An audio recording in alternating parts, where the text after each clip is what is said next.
sabi po ng Efesos 6:12, sapagkat hindi tayo nakikipaglaban sa tao kundi sa mga makapangyarihan, sa mga tagapamahala ng kadiliman, umiiral sa sanlibutan ito. Hindi po lingid sa ating kalaman yung nangyayari po sa Ukraine, yung gera po doon na nakikipaglaban po sila sa bansa. So kaya ngayon maraming mga Kristiyano doon, mga Pilipino na nais umalis dahil sa mga digmaan na ito ay malapit na senyalis na malapit na dumating si Kristo. Kaya nga mga kapatid, ito ay panawagan sa atin na hindi lamang tayo nabubuhay sa mundong ito para lang mabuhay na magtrabaho, gumawa ng ating sariling negosyo, kundi nabuhay tayo para lumapit sa ating Panginoon, lalong-lalo na ngayon sa mga kaguluhan. Kaya sabi ng salita ng Panginoon na ang ating labanan ay sa espiritu. Maraming ngayon sa espiritu, dahil ang buhay ng tao ay akala natin na nabubuhay lang tayo sa physical world, pero mayroon palang digmaan sa spiritual world, no? Ito yung mga bagay na hindi natin nakikita, katulad ng mga bisyo.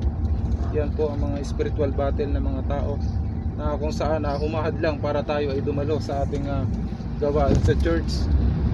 Marami pang yan, mga galit po, yung ating mga galit sa kapwa, na kung saan kaya hindi tayo nakakadalo sa church dahil marami tayong mga rason para hindi dumalo, katulad na ating mga trabaho, no? Yung mga trabaho na kung saan lagi tayong busy, hindi tayo nakakadalo sa church. Kaya maraming digmaan, lalong-lalo na sa mga panahon ngayon, lalo na yung mga sabong, yan, mga dinudukot sila kasi malayo sa gawain ng Panginoon, walang relasyon sa Panginoon.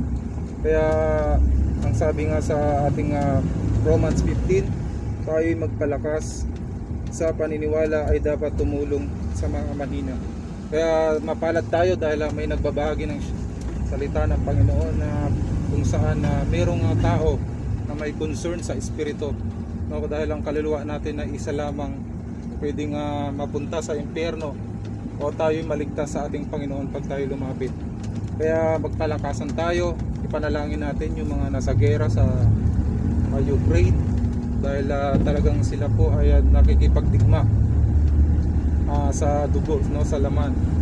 Tayo naman sa spiritual battle, wala mang gera dito, pero maraming mga battle po, mga digmaan sa ating buhay, kaya hindi tayo nakakadalo sa gawain ng Panginoon. Kaya ipanalangin natin lahat ng mga nanghihina, lahat ng kaluluwa na wala sa ating hindi pa dumadalo sa church. Ayan. Kaya patuloy na tayong magmahalan, magbigay tayo ng panahon para sa gawain ng Panginoon at ibahagi natin ang salita ng Panginoon kahit saan tayo naroon.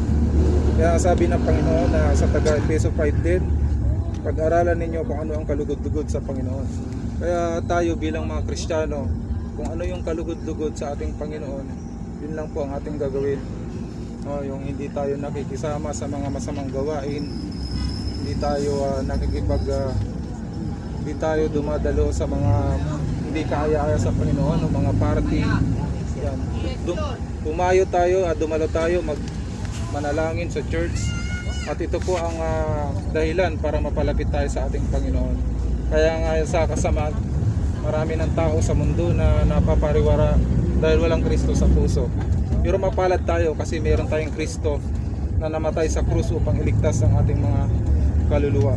Namatay po siya para hindi po sa mga mabubuti kundi sa mga masamang tao. Kaya nga sabi niya sa John 3:16, for God so loved the world that He gave His only begotten Son, that whosoever believeth on Him shall not perish but have everlasting life. Sumampalataya lamang po tayo sa ating Panginoon, magbalik loob, magsisi sa ating kasalanan, at tayo po ay tatanggapin ng ating Panginoon. Sa gitna po ng kaguluhan, marami po sa Ukraine at tumatawag po kay Kristo kasi ang mga missile sumasabog po, marami na pong namamatay doon. Kailangan din natin ipanalangin sila dahil nga si Kristo nga namatay siya sa cross ng Kalbaryo para sa ating lahat. Tayo po magkaroon din po tayo ng pagmamahal sa kapwa, panalangin, ibahagi natin ang word of God na bukal sa ating puso kahit saan tayo pumunta. Dahil ang mission po natin sa mundo ay hindi lang po tayo dapat magtrabaho o magkaroon ng mga pamilya, mag-aral, pero kailangan din natin, ang mission natin ay ibahagi ang Word of God para po maraming maligtas. Lalong-lalo na ngayon yung mga anak, mga bata napapariwara, puro laro, puro bisyo. Paano natin maiiwasan? Di po natin kaya yun sa sarili nating kakayanan. Kailangan natin si Lord na siya magagabay sa atin, yung banal na espiritu. At hindi po natin kaya yan. Wala pong tao sa mundong ito na kayang magligtas ng isang kaluluwa natin. Kailangan na po natin si Kristo. Kaya nga sabi niya sa kanyang salita sa John 14:6, no? Siya ang daan, no? Siya ang the way, the truth, and the life. No one comes to the Father except through me. Si Kristo lamang ang daan po para tayo'y maligtas, wala nang iba. Hindi po religion, kami ay mga born again, hindi po namin pinapakilala ang religion. Ang aming pastor hindi po namin tinataas. Si Kristo lamang po ang ating tinataas sa ating buhay. Siya yung pinupuri natin, sinasamba. Wala naman pong tao na makapagliligtas sa kapwa-tao.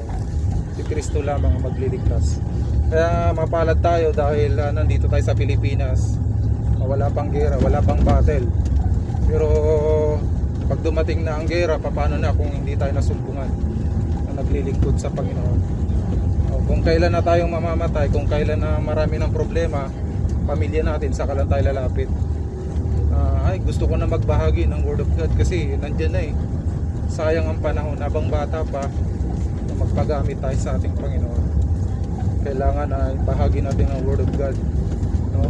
Kahit saan tayo pumunta, estudyante, may trabaho, sa Facebook, sa YouTube. Marami ngayon mga business na makikita natin sa Facebook. Pero yung Word of God, wala. Sayang ang panahon. Sa YouTube, nagpapasikat, di ba? Diba? Kailangan na hindi natin ipataas ang ating sarili, si Kristo. Yun doon naman nakikita po yun, yung ating pagpapahalaga kay Kristo. At si Lord naman ay gaganti sa atin pag tayo gumawa ng mabuti. Hindi tayo naglilingkod sa tao kundi kay Lord. Ayun po, kailangan po natin lumapit kay Lord. Kung hindi naman po tayo Katoliko man tayo, Iglesia ni Cristo, lahat po ng religion, wala pong pinipili si Lord. Basta tayo ay bukas ang ating puso. Batang makulit. Ano ba sa kulit? Men makulit. Ay, Kudi adat. Makulit kudi adat. Men makulit. Jaser makulit. la, ano mafi makulit? Men orbot. Men sawi orbot. Anti. Les orbot matote. Ha? An alpet. Les orbot matote. Ben orbot. Asyot. Asyot. Allah. Men habibi tote. Men habibi tote awan. Selfie. Ano agad men habibi? Men habibi tote. Habiki ana? Ana habibi? Habiki ana. Ay la sana gafil. Ana gafil la habiki. Selfie. Ano yung orbot ha? Oh palas. Wala. Utrog ana.